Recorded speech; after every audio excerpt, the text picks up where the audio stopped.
In terms of negotiation, is there any tips that you can recommend? Depends on the client's needs. Do you offer services like that per CBN based? The client just needs to prepare to start selling. That need to be done initially, right? So, yeah, definitely something that we do with mature brands. Ecom Squeezed podcast. Welcome to another episode of Ecom Squeezed. I'm your host, Sebastian, and today we have a special guest who is an expert in the world of e-commerce and product sourcing from China. Joining us is JK, the founder of China Products Pro, a sourcing agency that helps brands source smarter from China. JK not only has built a successful seven-figure e-commerce brand, but also shares his expertise as a speaker and a podcast guest. Welcome to the show, JK. Thank you, Seb. That was such a great introduction. I'm happy to be on the show. Great. So basically, I want to cover the full, from the starting point, once you make that initial contact or ask for a quote, till the stage that the product is being delivered to either warehouse or to Amazon's warehouse. So I have a lot of questions lined up. So hopefully I can, pick your mind on that. So let's start with, what inspired you to focus on the sourcing side? Tell us a little bit about your background and how you managed to build that brand and also step into the sourcing side. Absolutely. So I got into sourcing back in 2007 when I was living and studying in China. So I was a university student in a Chinese university studying Chinese language and culture. And I had friends back home who knew I was there on the ground, and they were looking to get some products from China.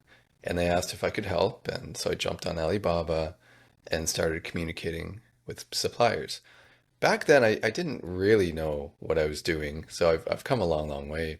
But fast forward, so I finished university, came back to Canada, where I'm originally from, with my lovely wife, who I met in China.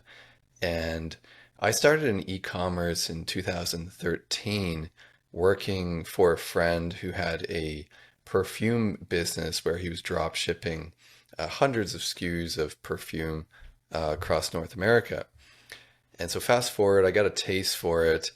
And throughout my professional life, I've always worked with China. So I've worked a lot on the relationship side, including in manufacturing and the education space. And so in 2016, while I was working full-time, I decided to start my own brand in the home storage space. And that took off by 2018. And long story short, sourcing has always been our superpower. We hired someone full-time on the ground to represent our brand's best interests with factories in China in 2020. And the same thing started happening again, where I had friends, and now I have more friends in the space who are reaching out looking for help. So Seb, it organically grew from our own business needs and our own business skill sets to being able to help. Now we work with dozens of clients from across the world, across different product areas. It's been wonderful. Great. So I assume you should speak Chinese, right? 对，没错，我会说中文。That's a superpower.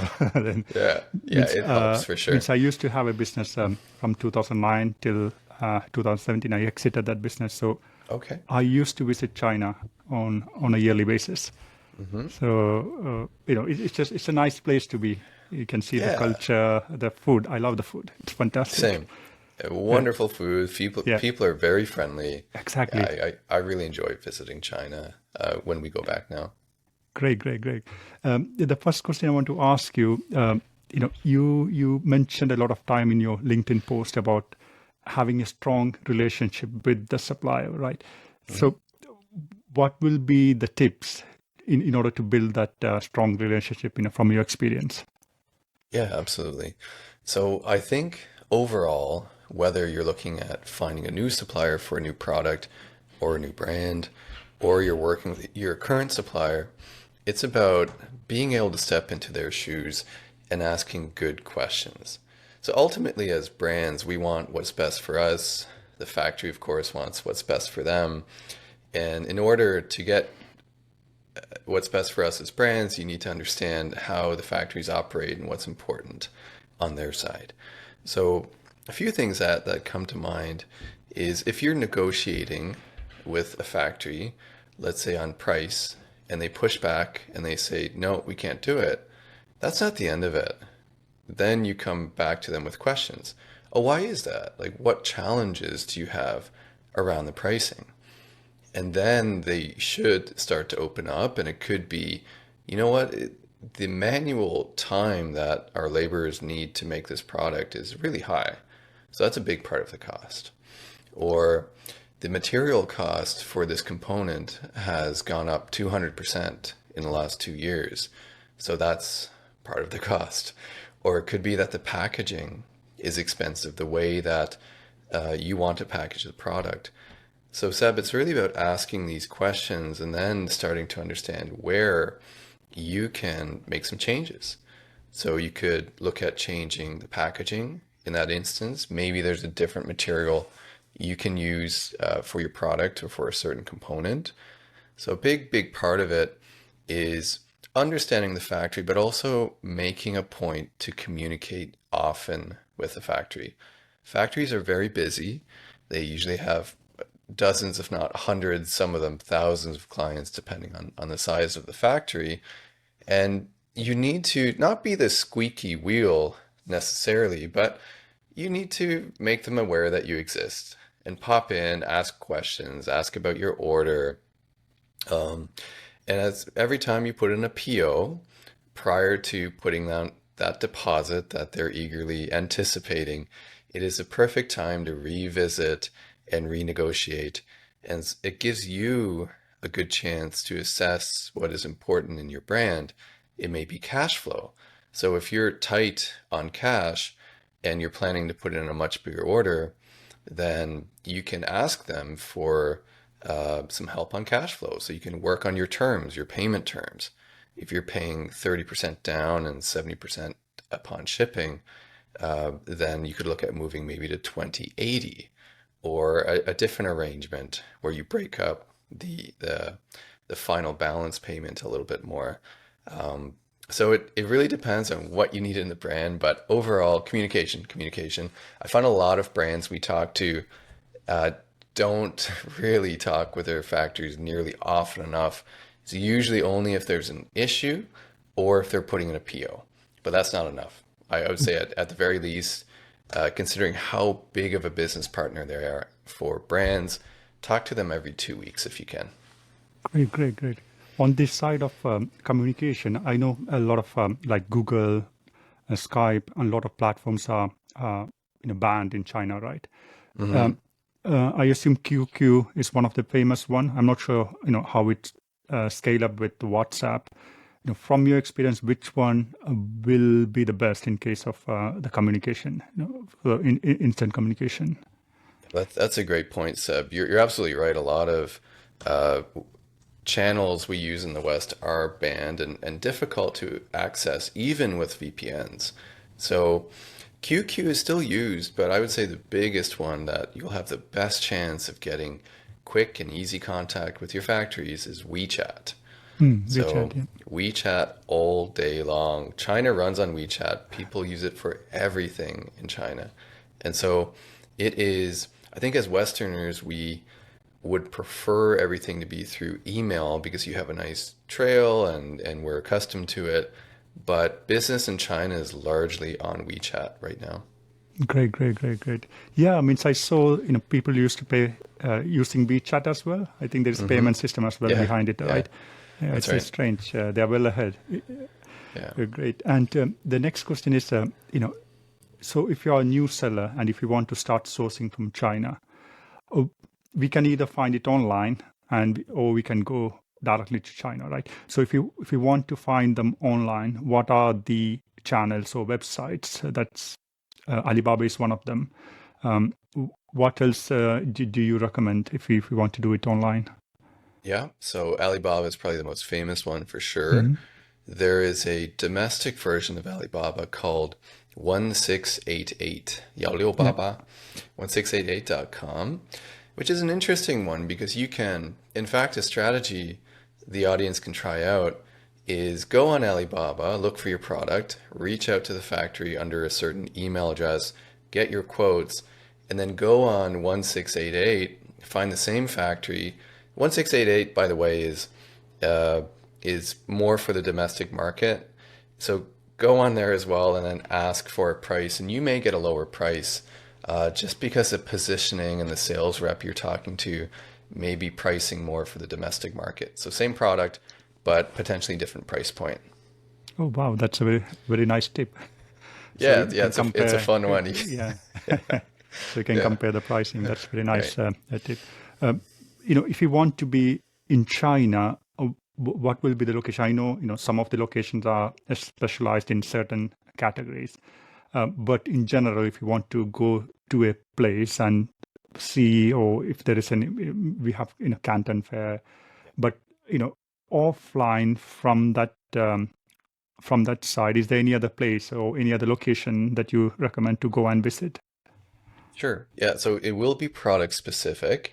I Yeah. think the Canton Fair is amazing because you have everything there. It's very, very overwhelming. It's absolutely humongous, but it is the place to be, and you can find everything. What I would do, there's also a lot of specific category shows. So like home decor shows, anything from funeral to textiles. So I would look, in fact, a good way to figure out your category, know your product, go onto Amazon. What is the overall category for your product? And then look on Google for that category plus shows. A lot of them are often in Hong Kong or in the Guangzhou area around the Canton Fair, because they know people are coming in for the Canton Fair, and they want them to pop in before or after. So I think any way you cut it, Seb, you'll probably be in town around the Canton Fair, which is twice a year in October and April. Great. What's your, have you heard of EU, YIWU? Yeah, absolutely. Iwu, yeah. Yeah. Yeah. What's your thought on EU? Iwu is good for a certain type of product for sure. Their reputation is as the dollar store supplier of the world. So they have a lot of less expensive, perhaps lower quality, but not always, products that are available. So I've been to Iwu. It's worth a trip. It's an experience in itself. So I think if you're looking for, if I were a shop, let's say I was a corner shop or had a dollar store, or even I was buying wholesale for a retail network that didn't have very high price points, I think Iwu would be a great place to go. The other potential use for brands is it's really good for accessory products. So let's say, Seb, that you're selling a water bottle and you want to put it in this fancy pouch, but your factory, they might help you with that, but you're getting a high price back. So you could go to Iwu online and look for that pouch. I'm sure you'll be able to find it and purchase it, send it to your factory. And then, so that could be a route as well to look for accessory items for brands out there. Oh, great. Thank you.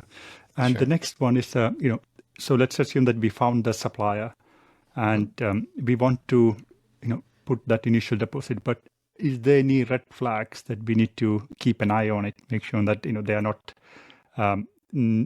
are not what they are saying, or is there anything else that's kind of a red flag in your experience? Yeah, so that's absolutely a pivotal point where you hover your finger over the mouse button before you hit the transfer button in your bank account, right? And you're wondering, did I make a good choice? And important question to ask, obviously. There is fraud in China, like everywhere. So I'll get to that in a moment. But on the supplier side, you absolutely want to make sure you know who you're working with. Alibaba does a decent job at screening suppliers, so you'll want to look for that verified tag for suppliers on Alibaba. Another question you need to look out for is your supplier a factory or a trade company? So the distinction's quite big. trade company is essentially a middleman that usually inflates the price in exchange for, smoothing out the process. So they'll have someone in office that usually speaks really good English. I'm not a big fan of them, which if we have time, we can talk about a bit later. So whether you're working with them or a factory, the other thing you could look at using for that initial order is Alibaba's escrow service. So you put the funds into escrow, and they'll be released upon receipt of the products. It's not perfect, Seb. Like, I find that escrow service does not typically cover quality issues. So you'll want to have another step for all brands out there is to get a pre-shipment inspection. Get a third-party company. It's something we do as well. We have senior inspectors that go out to factories for clients. And so we'll check to make sure everything is as it should be before you pay the deposit while you still have leverage. Because if we find issues and you haven't paid, then of course the factory, they're eager to get your balance payment, and they'll be much more likely to work with us to fix those problems. Yeah, great. I also want to ask you, when you initially start, the MOQ is kind of a big thing, right? So the factory want bigger MOQ, and you want to start small. So is there any ways that you recommend, to negotiate with the supplier to have the smaller MOQ? Sure. So yeah, there's absolutely, I get on the brand side, we need smaller MOQs to test and validate products. On the factory side, the smaller the MOQ, the less they make per unit. They have machine setup costs, they have tooling costs, and they have the time for setting up a machine. So that's their major concern. And then they also have raw material purchasing MOQs of their own. So again, if you come and you want to make, let's say, X amount of branded t-shirts, then they usually cannot just buy a very small quantity of that fabric. They need to buy a certain amount. So that's on the factory side. So knowing that, there's a few different things as brands we can do. So one, you need to present yourself as a serious buyer, tell them about who you are, what your plans are, your sales history. That helps a lot. Factories are, good factories especially, are inundated with inquiries every week. So they're getting a lot of people asking, and a lot of them asking for smaller MOQs to do test orders. So knowing that, position yourself well. You'll likely have to make, if you wanted to make it work, you could suggest paying a slightly higher price per unit. You could look at ordering maybe more raw material so that they're able to meet their raw material demands. Ultimately, Seb, it comes down again to communication. So you come into the factory, expect to have some pushback, but then ask questions. Ask, okay, why are you unable to meet that MOQ? Like, what are the reasons? What are your pain points? And they should tell you, and then continue from there. And then oftentimes you'll be able to find a resolution. And if you can't, that may be its own red flag. Ultimately, you probably don't want to work with a factory that's not very cooperative. Yeah. That's a great point, though, to ask more questions. In terms of negotiation, is there any tips that you can recommend? Means I know negotiation is part of Chinese culture, right? So, from your experience, what are the tips that you can provide us? Sure. So I think a lot of Westerners, so I'll take myself as a perfect example. I grew up and spent most of my life not negotiating. So you go to the store, the price is a price, you don't even think about it, you buy Exactly. it, right? But many parts of the world are used to negotiating, and you would go to the market as a child and see your parents get the cost down on a pound of tomatoes or whatever it might be. So that's very much the case in China. It's an integral part of business culture from factories to the market, and it's expected you negotiate. So I'll say that first off, I have many brands who are mature brands that have been running for many years, and a lot of them have not negotiated with their factories in years, if at all. With the thinking being, I don't want to upset them. I don't want to rock the boat. So I'm telling you now, you will not upset them. In fact, if you aren't, you're probably their most profitable customer, which is very bad for you. And so there's probably a lot that you can negotiate. That being said, we negotiate like the Chinese negotiate on every single PO. So if we're representing a client, we'll be talking with the factory in every single PO and representing the client's best interest, whether that's to try to get lower pricing, to get a faster lead time, to get better terms. The other thing I'll share is it's normally a gradual process. So it's not, you're not on one call going to hash it out and then things are going to be a done deal. Normally it's asking, they'll take that back and they'll talk as a team, they'll come back to you. And they'll give you their offer or they might not give you anything at all. And then that's again when you start asking questions. And there's normally places where we as brands and factories can make concessions. So the factory might have a very slim profit margin. So in that case, it could be very difficult for them to come down on price, but they may be able to help you with your cash flow by giving you better terms. So there's different levers you can pull, Seb. So you have price, you have terms, you have certainly quality and additions, accessories, right? So these are things that maybe inclusions you can include as part of it. You have lead time. Again, if you're working with a great factory, they probably have many clients. So they can, part of your negotiation could be getting a faster order. So instead of 45 days, can you try to slot us in 30, 35 days? Yeah, that's very good. So negotiation will be a part of a lot of things, right? Like as you mentioned, and regarding the inspection side, right? Do you have a warehouse in China that all the orders go through and you do the inspection, or is the inspection done in the factory itself? We do both. So I think our preference is to do it in the factory. Okay. Because typically the payment is expected before it leaves the factory. So your balance payment. And if it leaves the factory, you definitely lose leverage. We normally have a very strong relationship with factories. So we still retain some leverage after that, but you lose leverage once you pay that balance payment.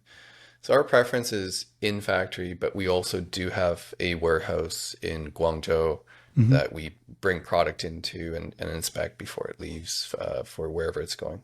Great.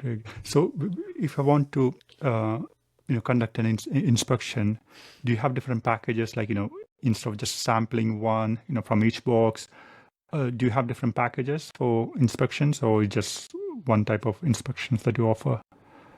So it depends on the client's needs, Seb. We do a thorough assessment of what the requirements are, what the product specifications are, the size of the order. Usually for inspections, the term man day is often used. So how much can we accomplish in one man day? So typically it's priced per man day for the cost of our senior inspector going, checking the product thoroughly, taking pictures, video, talking with the factory, typing up and detailing everything in a report.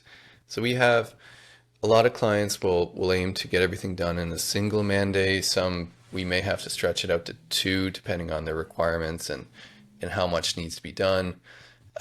One thing I'll say, I think that differentiates us from a lot of other inspection services is that we only have senior inspectors, so folks on our team that have been in the industry minimum 10 years, so they really know what they're doing, versus other third-party inspectors who you may have someone that's just fresh on the job and they're just following a checklist.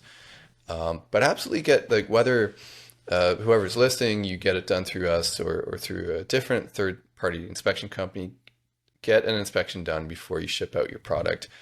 It'll cost you a little bit more, but you'll sleep so much better at night and you'll have more confidence in your launch or in your replenishment of your product. Yeah, yeah.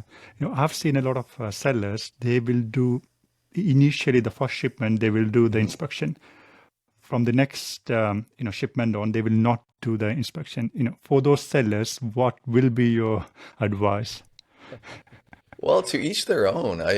It depends on your risk tolerance and confidence in the factory being reliable. I will say, if you're working with a trade company, they're known to change factories on different orders. So you may very well have an amazing order on your first test run, and then on your second larger order, you could have a completely different type of quality for that product. So I would say know who you're working with. If you're working with a trade company, absolutely inspect every single order. If you're working with a reliable factory and you don't mind taking on that little bit of risk, then proceed as you wish. But I mean, I would be, of course, in my position, I'm heavily biased based on what we've seen with some clients who have skipped the inspection and perhaps had a bad experience. Yeah, It doesn't always happen. It might be perfectly fine, but for the cost it's usually $300 to $500 on an order. I think it's worthwhile to do. exactly. Imagine you stuck with a lot of stock. You send that to Amazon. You get a ton load of returns. Yeah. Your Amazon, account might be rejected or Yeah. suspended. Yeah. Bad reviews go down. That's a lot of, even if it happens once, right? It's going to impact the account Absolutely. If it big happens time. once, you will never forget it. I promise you that. It is very painful to do that removal order from Amazon. Great, great, great. My next question, what type of fee structure is that? Commission based that you charge on the shipment, or what's the fee structure that you have? Yeah, so we work on either an hourly rate or a package rate. And this allows us to fully position ourselves as client representing. The problem I have with the commission structure as a sourcing agency is that it incentivizes the agency and those employed to not necessarily want a lower price for the client or a lower mold cost or to introduce you to the best fit factory, because it may be in their best interest to introduce you to a different factory that they're getting a bigger welcome bonus from. So our whole positioning, Seb, and a big reason also why we created the agency was to be a bright light in the space. We're fully client representing. We don't take commissions from factories, freight forwarders, clients, or anyone in the space, so that we can fully and transparently represent their best interest. Yeah, yeah. I mean, so normally when I go to the fairs and stuff like that, you can see people with both zero commission. So we know Yeah. exactly there is something, there is some Yeah. catch behind it, right? Yeah. What's this saying? If it feels like it's too good to be true, right? Yeah, Probably exactly. is. Yeah. Yeah. Great. And, do you deal with, we can send containers, right? The full containers of just one product or just one supplier. Do Sure. you compile, orders from different sellers and put them in one container and then ship that to either US or to Canada? Do you offer services like that per CBN based? Yes, we do. We absolutely do. So we have some strong partners with very competitive quotes for doing CBM based to most major destinations in the world, or doing full containers. And we also work with brands on figuring out cost savings in their logistics. So it could be something like holding more product in China at a local warehouse at very low warehouse rates. And depending on the factory, you may not even have to pay the balance until those products ship. So there's a lot of strategies we work with Seb on, depending on the client's needs and business pain points. Great, great. It means what I hear till now, that means, whatever fees that a seller pays you, the results will be much better, right? In terms of ROI, you might get a better Absolutely. terms or Yeah. make sure that your products will be, as the factory said at the end of the day when it's delivered. So that's a very good investment to make.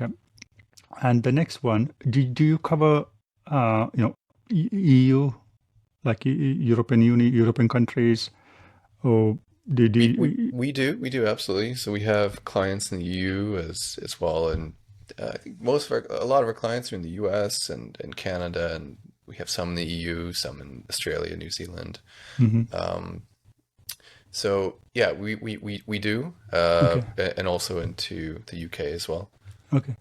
Great. Thank you. And for the container delivery, so you will manage the point, you will inspect, you will pick up the goods, you'll put that in a container, you will ship to the destination, and in the destination on the port, you will also deal with the customs and the HS codes and whatever is that, you will deal with that as well. And you We will deliver to the final destination, right? So the full Yes, we route. can. Yeah, Okay. depending on the client's needs. So we absolutely do door to door, and we take Hmm. care of all of the shipping, customs. So the client just needs to prepare to start selling. And Great, so we can great, send great. it direct to Amazon, or we can send a portion to Amazon, a portion to a 3PL, or hold some in China. There's a lot of different arrangements we can help with. Yeah, yeah, great. And regarding the Amazon side, what kind of percentage do you have, your clients that send directly to Amazon and use MCF from there on? Say at least half. Half, wow. So Yeah, it works yeah. really well. Well, it's as you're probably well aware, Amazon's fees have really gone up, and so a place where a lot of brands can find savings is definitely not on fees. There's not much we can do there, but you can look at your cost of goods. And so if you're shipping first to a 3PL in the US or in the UK, for example, you could look at shaving off multiple margin points by sending direct to FBA. And so it's one strategy for combating those fees. Obviously, it increases the inventory complexity a little bit. You need to have a pretty good idea of how much you want to send in, because part of the fee structure is based on storage, so you don't want to overdo it. So, but if you have products you've been selling for a period of time and you have a good sense of the sell-through rate and seasonality, then usually you're able to go the direct to FBA model with a lower amount of risk of going over on inventory or under. That's great. And regarding holidays in China, New Year is one of the big thing, right? Yeah, Is there anything else that as a seller that have to keep in mind to put an order in? yeah. Chinese New Year or the Lunar New Year is absolutely the biggest holiday of the year. It normally falls anywhere from like the last 2 weeks of January through to sometime in February. So have that on your calendar. Look it up every year. It changes every year because it's based on the lunar calendar. Um, you will want to know a few things leading up to that. So factories are at their busiest right before Lunar New Year, and freight ocean rates are at their highest. So as much as you can, try to get what you need from the factory a month prior to the Chinese New Year. There's a third reason too. It could be quality related. So normally 2 weeks before the Chinese New Year starts, some of the laborers, some of the more experienced senior laborers will start making their migration back to their hometowns and villages.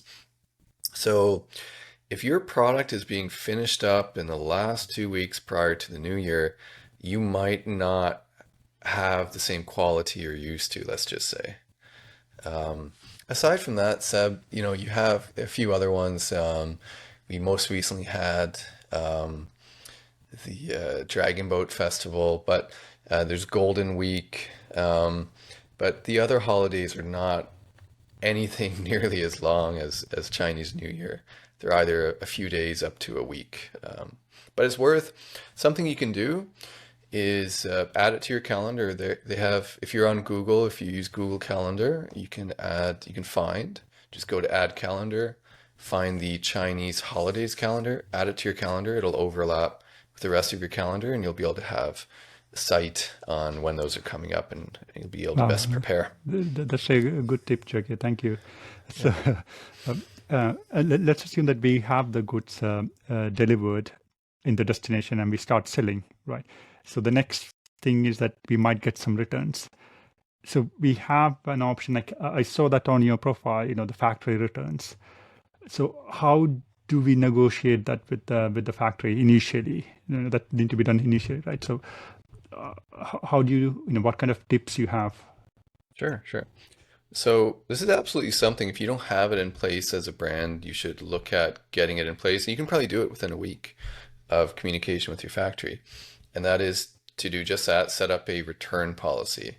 So for any products that are a result of manufacturing defects, you can request your factory to compensate you in the form of additional product on your next purchase order. Generally, factories will not credit you in cash, but they will credit you in product. So that's usually how that works.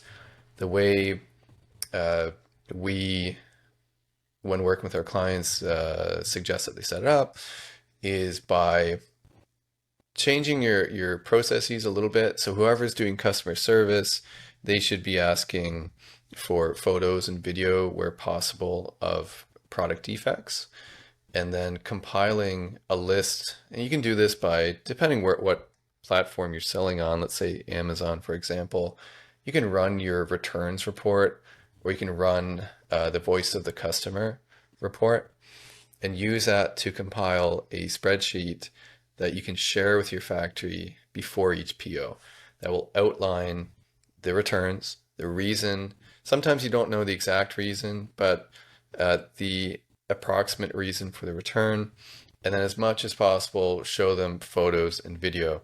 So this does two things. You get money back. So let's say your defects return rate is 2% on your orders. That's 2% back. You get an additional product, which is significant in my mind. And then you, not just that, Seb, but you're also setting up an ongoing quality assurance check-in with your factory. So your factory does not like giving you extra product. So if you're checking in on before every PO, they I'll tell you this, like they will be motivated to improve the product so they don't have to give you back as many units on the next order. Yeah, so that's great. Thank you. And the other question I have is that, if you are already selling on Amazon, so you have established, you have the product line, you have the supplier, and you have the agency, for those kind of sellers, do you offer anything like an audit for their full supply chain and how to optimize it? Do you offer any kind of audits or something like that? Yeah, we absolutely do. So we offer a free audit. So if you're a brand, you can reach out. We'll compile some information. We can sign an NDA before we do that. And then we'll do an audit and give suggestions on what you could do to improve. So it's definitely something that we do with mature brands. Great. So can we find out the details on your website, right? I will put the website link down in the description. But sure, that's something that in your website has been shown, right? The audit part. Don't know if we've added that yet, actually, Seb. It's a good reminder that we probably need to. But you can absolutely find out. There's a lot of information on our website, which is chinaproductpros.com. And anyone that's interested in an audit can fill out our form. And then it'll probably be myself. We're around 10 in the agency, so still fairly boutique, which is nice because I'm heavily involved, as is my wife and a lot of the other senior members of the team. Yeah, that's very great. And I will highly recommend to do that audit. It might surprise you sometimes. What JK will come up with, right?